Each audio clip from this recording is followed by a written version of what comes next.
Have you ever heard of secret military units that left no trace of their existence except for trails that led nowhere? What would you do if you discovered that during World War II, the United States military employed a special platoon of Native American soldiers whose mission was so classified that even their footprints were designed to mislead? Before we continue with this chilling story that the government has tried to keep hidden for decades, take a moment to comment where you're watching from and subscribe to our channel. We need your support to continue bringing these concealed pieces of history to light. In 1943, as the Allied forces were gaining ground across Europe, a peculiar military unit known as the Shadow Walkers was formed in the southwestern deserts of New Mexico. Comprised entirely of Native American soldiers from various tribes, predominantly Navajo, Apache, and Comanche, this platoon operated under the direct supervision of the Office of Strategic Services, the predecessor to the modern CIA. Their mission was unlike any other in military history: to move invisibly across enemy territory, leaving false trails that would confuse and misdirect Axis forces. The platoon was officially designated as the 107th Reconnaissance Special Operations Unit, but among military brass, they were simply referred to by their code name Ghost Track. What made this unit exceptional wasn't just their tracking and stealth abilities, which had been passed down through generations of indigenous teachings, but their unusual equipment and tactics that combined ancient tribal knowledge with cutting-edge military technology of the time. Colonel Thomas Blackwood, a military intelligence officer with experience working with Native American code talkers, personally selected each of the 37 men who would form this specialized unit. Training took place in the isolated canyons of the Gila Wilderness, where the rugged terrain and extreme conditions mirrored those they would encounter in European and Pacific theaters. "We were chosen because we could move like spirits across the land," wrote Private First Class Joseph Runningbear in a personal journal discovered decades later in a forgotten military archive. "Our grandfathers taught us how to walk leaving no sign, how to read the smallest disturbance in earth or foliage, and how to create false paths that would lead enemies to their doom."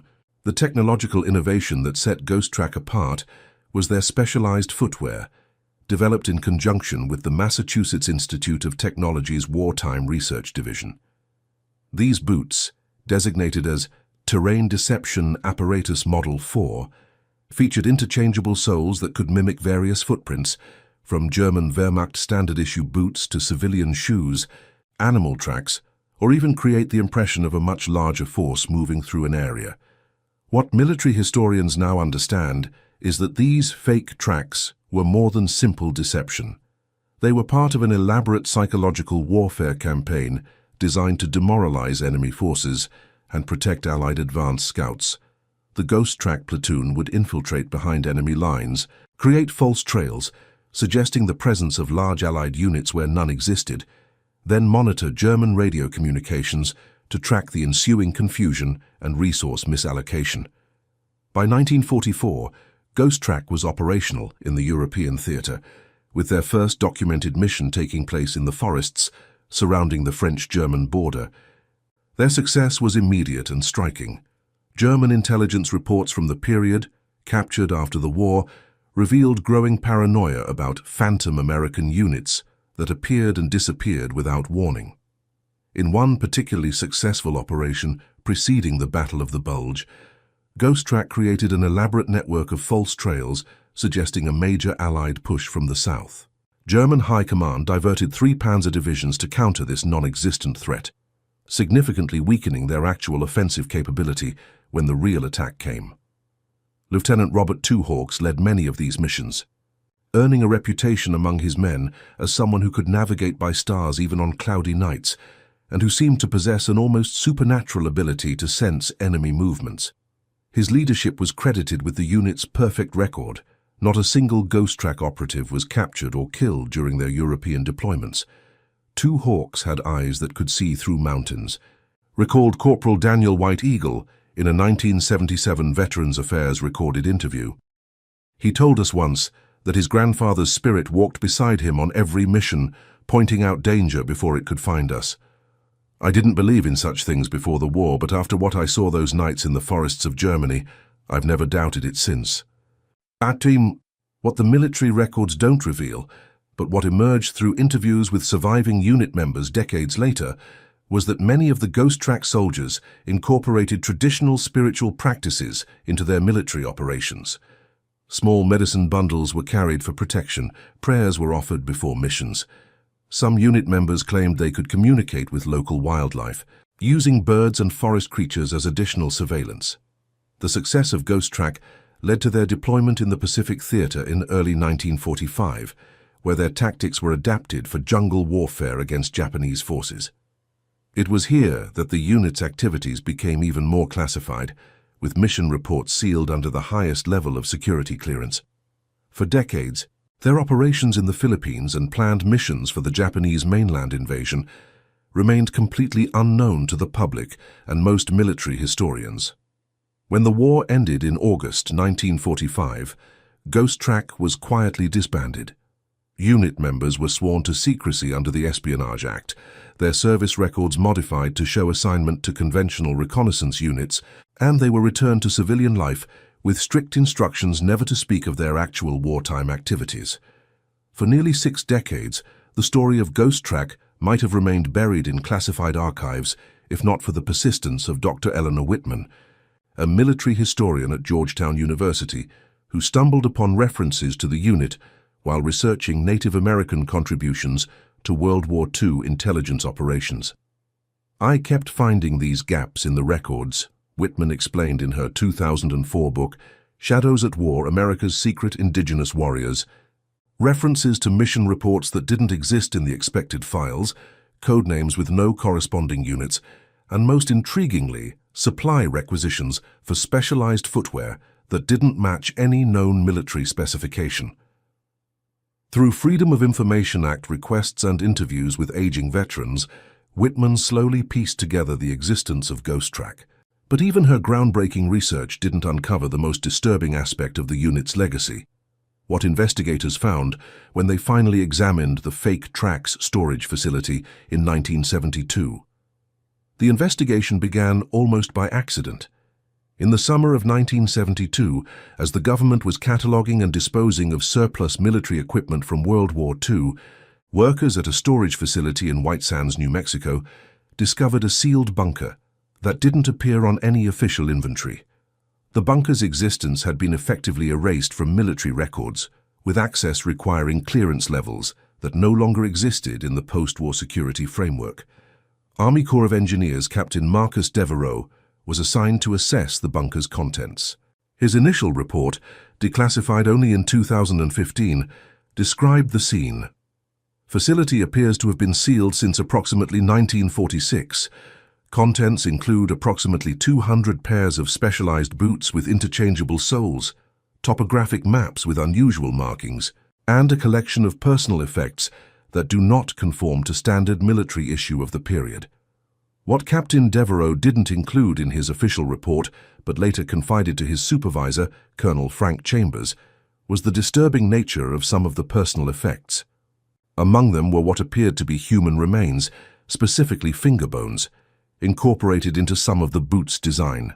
Laboratory analysis would later confirm these were indeed human phalanges, carefully preserved and integrated into the boot mechanisms.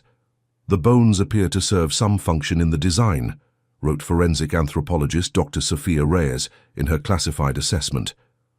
"They've been modified to act as pressure points that, when engaged, alter the distribution of weight across the boot's sole, changing the depth and character of the footprints left behind." But the question remains, why use human remains when synthetic materials could have achieved the same mechanical result? The answer to this question emerged slowly as investigators tracked down the few surviving members of Ghost Track who were willing to break their silence. John Black Horse, who had served as the unit's spiritual advisor along with his official role as communications specialist, provided the most complete explanation in a recorded interview conducted by military intelligence in 1973. "The bones came from our enemies," Black Horse stated matter-of-factly. "This was not in the official mission parameters. This was something the men decided among themselves, based on beliefs that went back thousands of years. When you take a part of your enemy, you take their power, their sight. We used their own bones to create the false trails they would follow. Their own people were guiding them into traps. The interview transcript notes that at this point, Black Horse became reluctant to continue, stating only that there were ceremonies performed with each acquisition that bound the spirits to the service of the Ghost Track mission. He refused to elaborate further, saying some knowledge was not meant for government records. Military investigators were faced with a troubling revelation. An officially sanctioned U.S. military unit had apparently engaged in practices that combined modern warfare with what they viewed as primitive superstition, including the taking of body parts from enemy casualties, a clear violation of the Geneva Convention and established rules of warfare. The investigation expanded to determine how widespread this practice had been and whether command structures had been aware of it. Records suggest that while the specialized boots themselves were an approved technology, the modification with human remains had been an unsanctioned addition implemented by the unit members themselves, hidden even from their direct commanding officers. Dr. Thomas Jenkins, a cultural anthropologist brought in to consult on the investigation, provided context that complicated the ethical assessment. Many indigenous North American warfare traditions included the taking of small trophies from defeated enemies. This wasn't viewed as desecration, but as a sacred transfer of power and a form of respect for a worthy opponent's strength. The Ghost Track soldiers were operating simultaneously in two cultural frameworks, as U.S. Army soldiers and as warriors in their traditional tribal understanding. As the investigation continued, it uncovered evidence that the Ghost Track operations had been even more effective than military intelligence had previously recognized. German and Japanese records revealed that units targeted by Ghost Track operations experienced unusually high rates of psychological breakdown, with soldiers reporting nightmares, hallucinations, and an overwhelming sense of being hunted by supernatural forces. "The enemy doesn't just follow false trails," wrote Lieutenant Two Hawks in a mission report from March 1945. "They begin to doubt their own senses. They hear sounds that aren't there. They see shadows moving against the wind. Their minds become the true battlefield, and that is where we win before any shot is fired." The investigators also discovered a series of unexplained disappearances among enemy patrols that had encountered Ghost Track operations. While conventional wisdom suggested these soldiers had simply deserted or been killed in unreported skirmishes, the pattern of disappearances, often the scout or point man vanishing without alerting the rest of their unit, suggested something more methodical. By 1974, the investigation had expanded beyond the original discovery of the specialized boots. The team began examining other storage facilities associated with Ghost Track operations, particularly those related to their Pacific Theater activities. It was in a forgotten Quonset hut at Fort Ord, California, that they made perhaps the most disturbing discovery of all. Hidden beneath the floorboards was a locked footlocker containing what appeared to be personal journals from Ghost Track members, written in various Native American languages. When translated, these journals revealed an aspect of Ghost Track operations that had been completely absent from official reports. The unit had not been merely creating false trails and gathering intelligence. According to these personal accounts, they had been conducting what the writers described as spirit warfare. The concept, as pieced together by investigators, involved rituals performed before and after combat operations that supposedly trapped the souls of slain enemies in the physical world. These souls, according to tribal beliefs referenced in the journals, could then be bound to the service of the Ghost Track unit, providing supernatural reconnaissance and even spiritual attacks against enemy forces. "We walk with a shadow army," wrote an unidentified Ghost Track member in Navajo, later translated by a linguistic specialist. "Each track we leave carries the spirit of a conquered enemy, forced to mislead his own brothers. Their eyes become our eyes. Their fear becomes our weapon."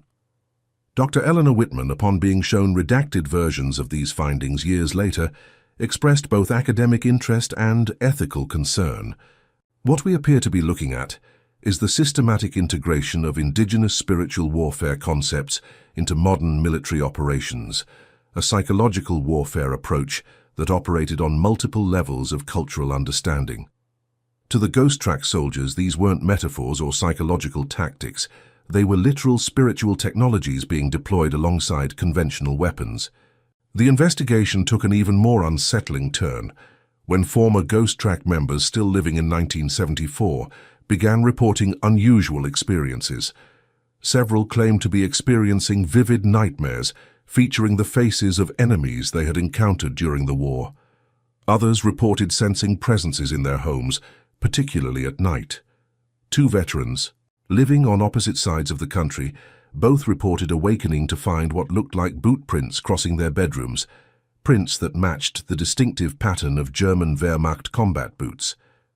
Military investigators, most of whom approached these reports with professional skepticism, were nonetheless troubled by the consistency of the experiences and their correlation with specific Ghost Track operations documented in the unit's recently discovered unofficial records.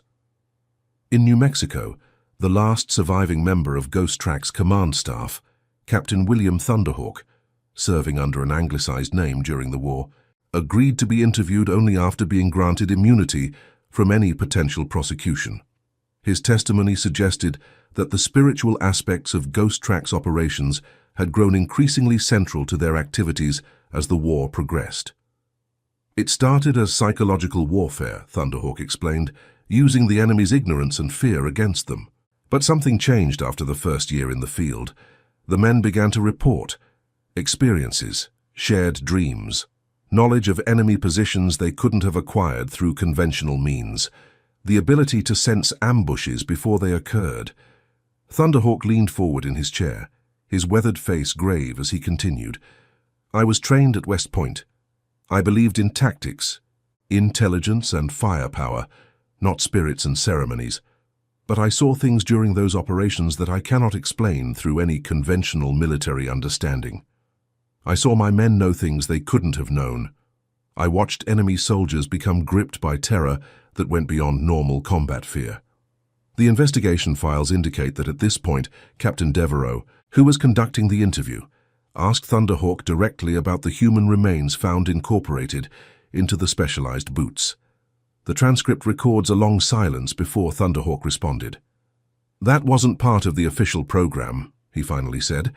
That came from the men themselves. Some of them believed, no, they knew that to truly create a false trail that would confuse the enemy, they needed to bind the enemy's own spirits to the deception.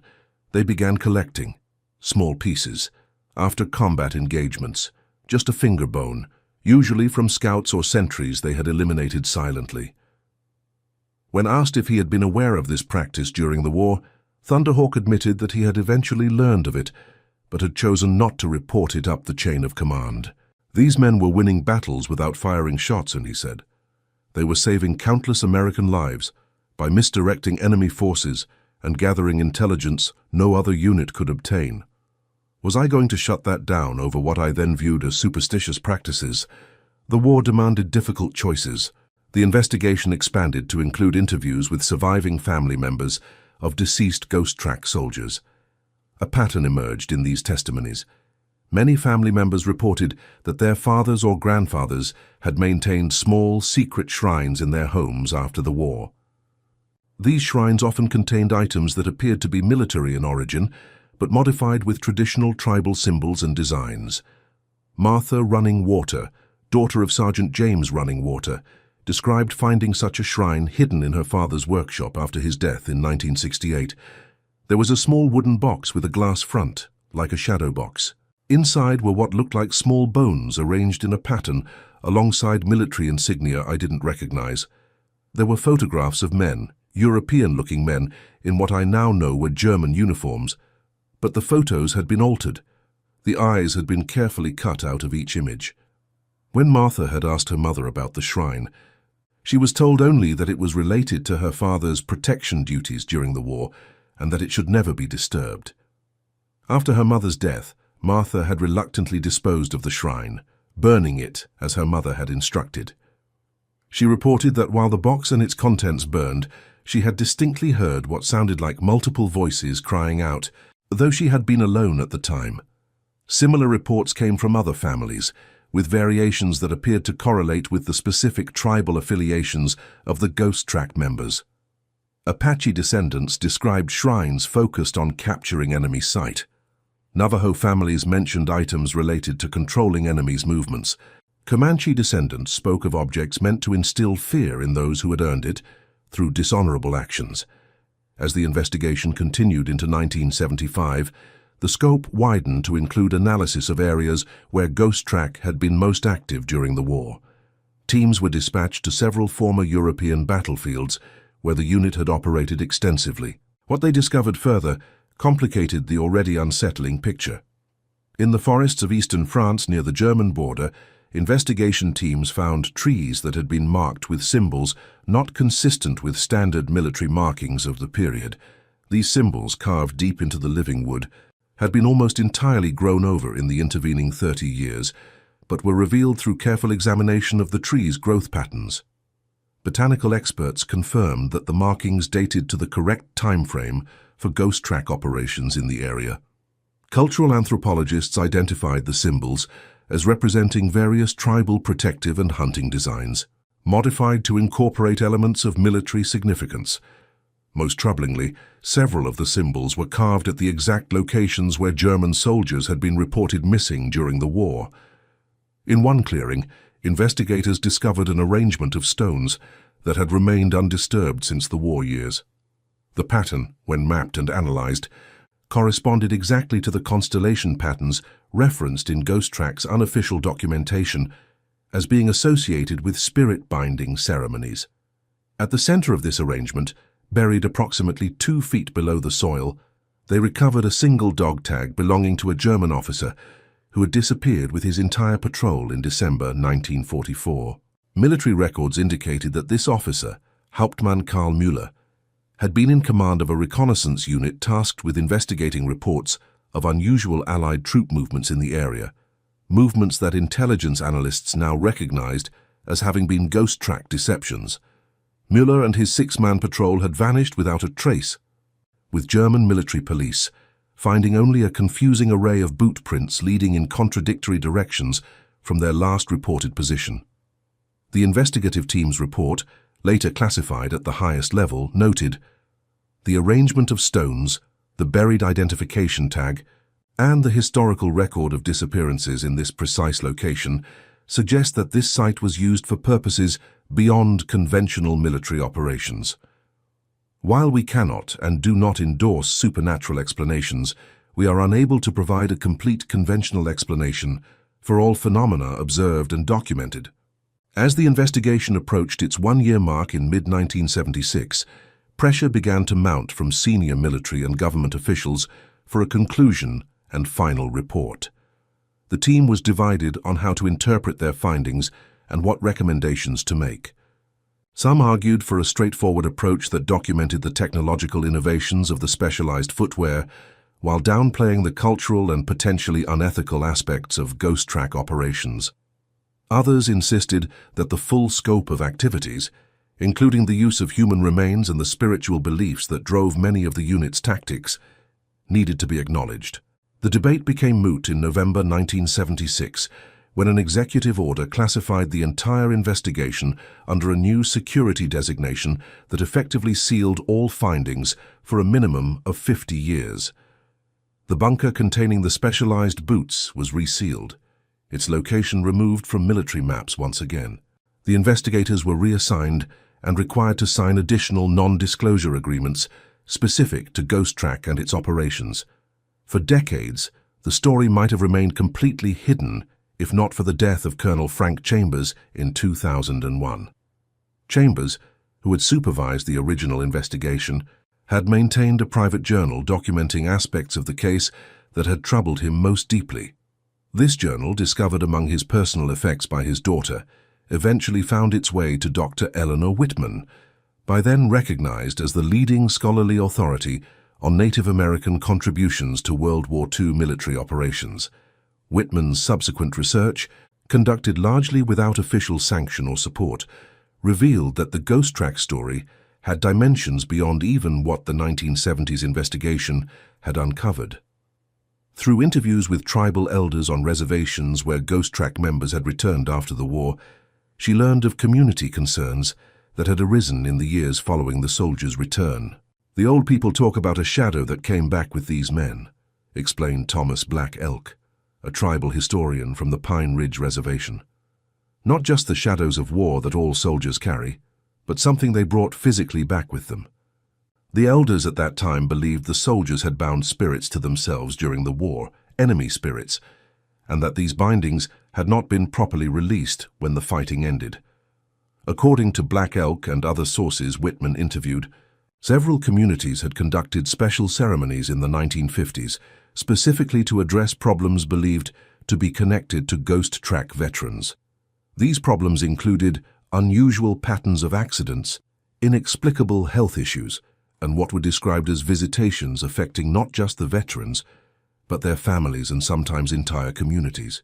My grandfather was one of those men, Black Elk continued. He wouldn't speak of what they did overseas, not directly, but sometimes when he had been drinking, he would say, "They're still walking with us. They're still laying down tracks that lead nowhere." The family understood this to mean that whatever spiritual forces had been harnessed during the war had not been properly released when the fighting ended. Whitman's research suggested that the specialized boots discovered in the New Mexico bunker represented only a fraction of the equipment used by Ghost Track during their operations. According to her sources, many Ghost Track members had brought pieces of their specialized gear home with them after the war, particularly items that had been modified according to tribal spiritual practices. These items were reportedly kept secure through traditional means, hidden in sacred locations or maintained under specific ceremonial conditions.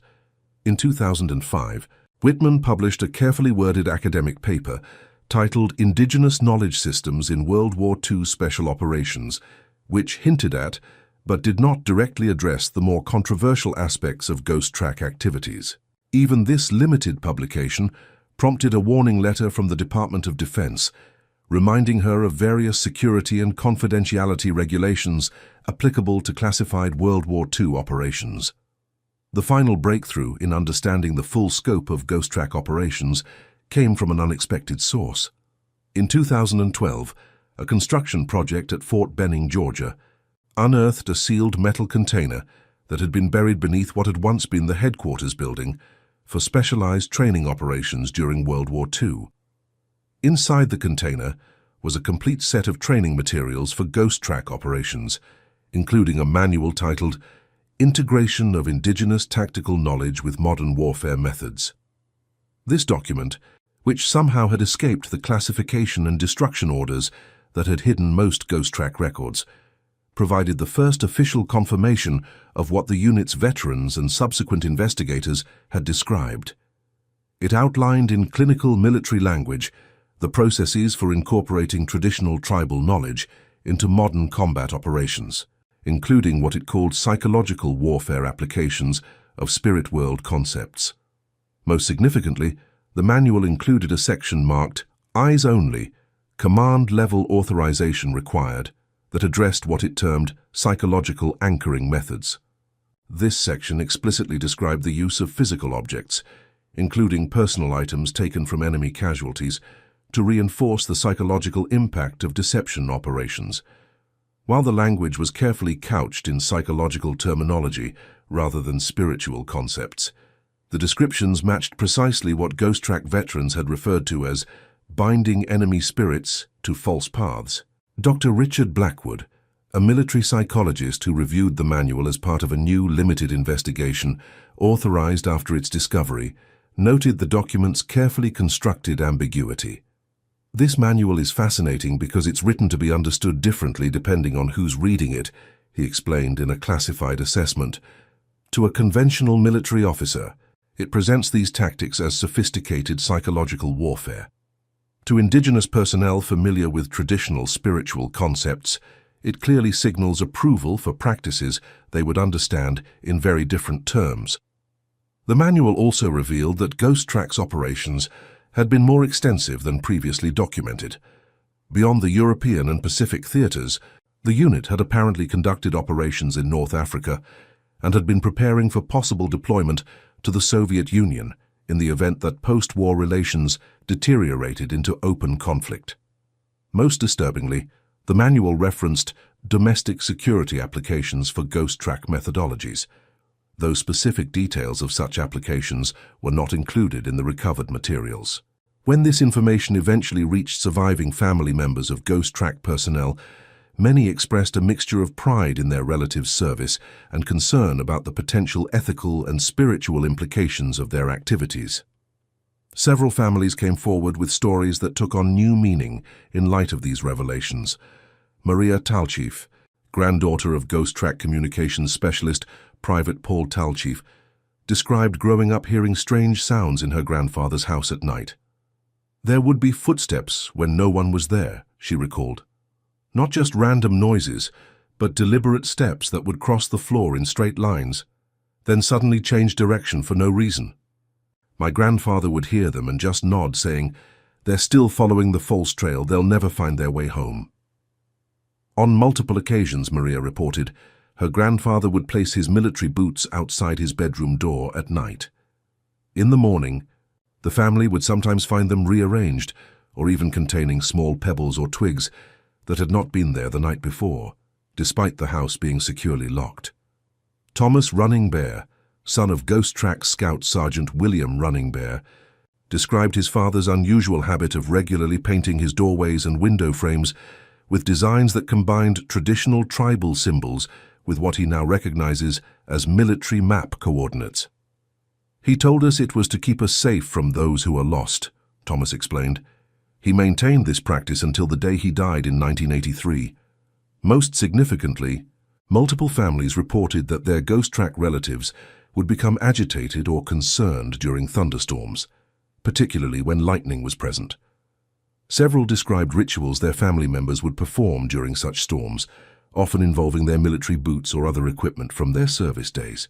The common thread in these accounts was a concern that lightning might show the true path or illuminate what should remain hidden. By 2015, enough information had emerged through various channels that the Department of Defense authorized a limited official acknowledgement of Ghost Track's existence. A carefully worded press release described the unit as an innovative special operations force that incorporated indigenous tracking and reconnaissance skills into Allied intelligence gathering efforts. It made no mention of the specialized boots, the spiritual aspects of their operations, or the troubling discoveries made during the 1970s investigation. For the families of Ghost Track members, this acknowledgement provided a measure of recognition for their relatives' service that had long been denied. Several surviving veterans, by then in their 90s, were quietly awarded additional service medals in private ceremonies. The public narrative celebrated their tracking skills, their courage in operating behind enemy lines, and their unique contribution to Allied victory. What remained unaddressed in any official capacity were the questions that had disturbed investigators decades earlier. Had Ghost Track's operations crossed ethical and legal boundaries of warfare? Had military authorities knowingly sanctioned practices that violated both military regulations and cultural taboos? And perhaps most unsettlingly, had these operations opened doors that had never been properly closed? In 2018, the last known surviving member of Ghost Track, Corporal David Black Cloud, passed away at the age of 97 at his home on the Standing Rock Reservation.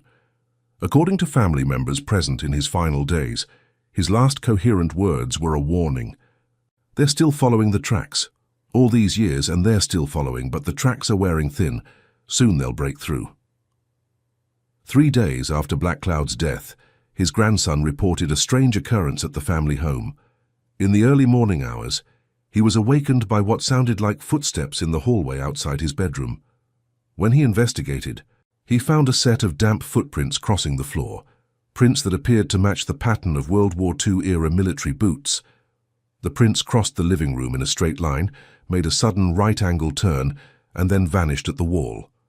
Outside, though it had not rained for weeks, a similar set of prints led from the perimeter of the property directly to the house, periodically changing direction at precise angles that, when later mapped, corresponded exactly to a pattern described in the Ghost Track training manual as a standard false trail configuration. Military investigators, quietly dispatched to examine this report, arrived to find the footprints already fading as they dried. No official explanation was ever provided to the family, though the incident was documented and classified under the same security protocols. that have kept most ghost track records sealed for over 70 years. Today, as the last of the World War II generation passes from the scene, the full truth of ghost track operations may never be completely known.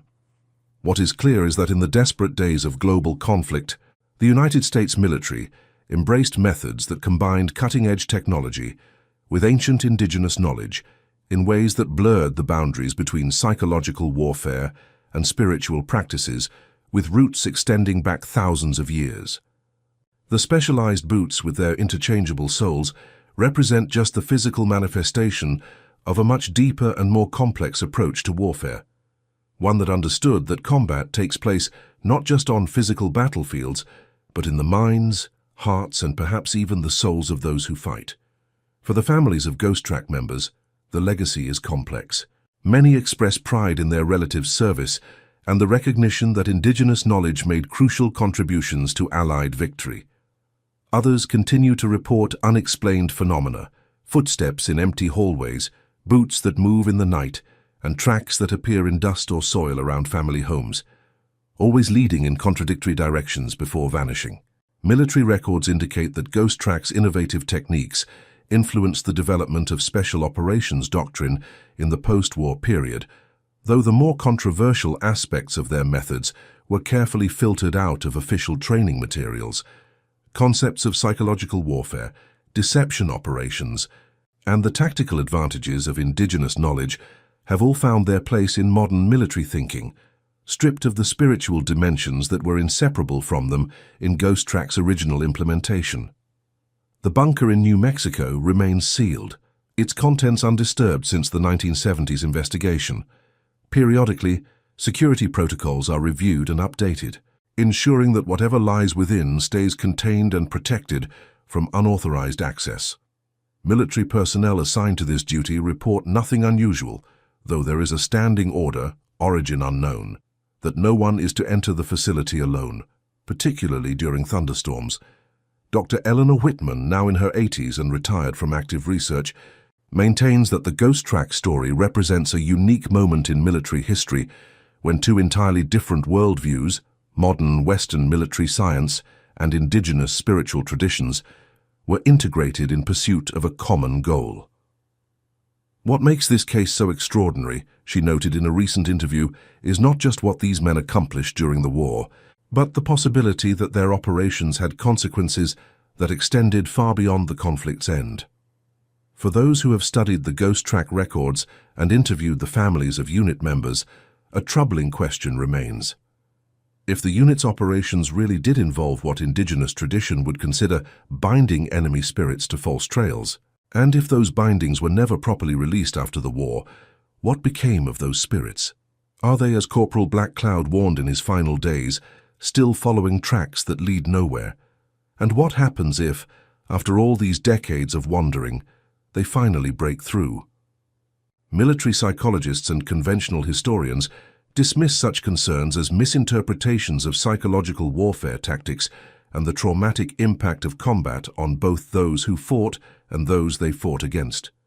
Indigenous elders and cultural experts are less certain, pointing to the continuing reports of unexplained phenomena associated with ghost track families and locations. There are certain things that, once set in motion, are not easily stopped, explained Lakota spiritual leader Robert Yellowbird when asked about the ghost track legacy. Our ancestors understood that warfare involved more than just the physical world. These soldiers carried that understanding into a modern war, using knowledge that was never meant to be employed in such ways or on such a scale. The consequences of that choice may still be unfolding. In the decades since World War II, there have been periodic reports from military bases and installations across the United States of unusual phenomena that bear striking similarities to those associated with ghost track operations. Security patrols report footprints that appear and disappear without explanation, often leading in contradictory directions. Motion sensors trigger without visible cause. Surveillance cameras occasionally capture what appear to be shadows moving against the flow of natural light. These reports spike in frequency during significant anniversaries of major World War II battles, where Ghost Track was known to have operated. The Department of Defense maintains no official position on these incidents, though a specialized unit within military intelligence is reportedly tasked with documenting and investigating them under a classified protocol established in 1977. For those who have studied ghost tracks' history and methods, these continuing phenomena raise disturbing possibilities. Were the unit's operations based on psychological principles that continue to influence perception even decades later? Or, as indigenous traditions would suggest, did they actually manipulate forces beyond the physical world in ways that created enduring consequences? The answer may lie somewhere in the intersection of these perspectives, in the recognition that perception, belief, and reality influence each other in ways modern science is only beginning to understand. What is certain is that somewhere in the deserts of New Mexico, a sealed bunker contains boots designed to create false trails, some of which incorporate the physical remains of those who once followed such deceptions to their doom. And across America, families of the men who once wore those boots continue to hear footsteps in the night. Footsteps that change direction suddenly, following patterns designed to confuse and mislead, walking paths that lead nowhere and everywhere at once. As we conclude this unsettling journey into a hidden chapter of American military history, we should remember the warning in Corporal Black Cloud's final words. Whatever forces these indigenous soldiers harnessed during humanity's darkest hours may still be in motion, still following false trails laid down generations ago, still bound to a war that officially ended, but perhaps in some other sense, continues to this day. In the words of Private Joseph Running Bear's final journal entry, discovered among his effects after his death in 1961, "What walks behind us now will walk behind our children, and their children after them. The tracks we laid will last longer than the boots that made them." This is the true legacy of what we did in those dark forests. Not victory, but a haunting that will not end until the last false trail finally fades away. As you contemplate this disturbing chapter in military history, remember that there are forces in this world beyond our understanding. In times of darkness and confusion, when the paths ahead seem to lead nowhere, turn to God and Jesus Christ for guidance and protection. Only through faith can we find the true path when surrounded by deception. Would you let us know in the comments if your family has military history or indigenous heritage? Your stories help us preserve these hidden histories for future generations.